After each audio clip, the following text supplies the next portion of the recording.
Dear viewer, যারা video দেখছেন, অনেক সময় আপনি কিডনি রোগে আক্রান্ত হন। ধরেন যে একটা জায়গায় প্রস্রাব করছেন, হিউজ পরিমাণে ফেনা উঠতেছে, প্রস্রাবে মারাত্মক দুর্গন্ধ, এর মধ্যে আপনার খাওয়ার রুচি নষ্ট হয়েছে, চোখ মুখ ফুলে শরীরে পানি আসছে।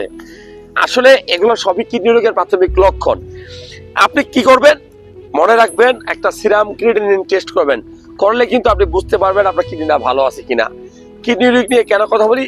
কিডনি রোগ নিয়ে এই জন্য কথা বলি যে কিডনিতে যদি পাথর হয়, কিডনিতে যদি ইনফেকশন হয়, কিডনি যদি ড্যামেজ হয়, আপনার পক্ষে কি চিকিৎসা করা সম্ভব?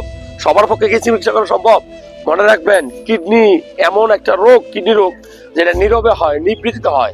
একবার যদি আপনার শরীরে হয়, আপনি কিন্তু সহজে এখান থেকে মুক্তি পাবেন না। সো আপনার কিডনিটা ভালো আছে কিনা, কিডনিটার লক্ষণ খেয়াল রাখবেন। খাওয়া দাওয়ার রুচি নষ্ট হচ্ছে কিনা, চুলকানি আসতেছে কিনা শরীরের ভিতরে, মুখে পানি আসতেছে কিনা, প্রস্রাবের কালার চেঞ্জ হচ্ছে কিনা, প্রস্রাব যেগুলো ফেনা উঠতেছে কিনা, প্রস্রাবের দুর্গন্ধ হচ্ছে কিনা, প্রস্রাব দুই নালে হচ্ছে কিনা, এই বিষয়গুলো একটু খেয়াল রাখতে হবে। তাহলে বুঝতে পারবেন আপনার কিডনিটা ভালো আছে কিনা।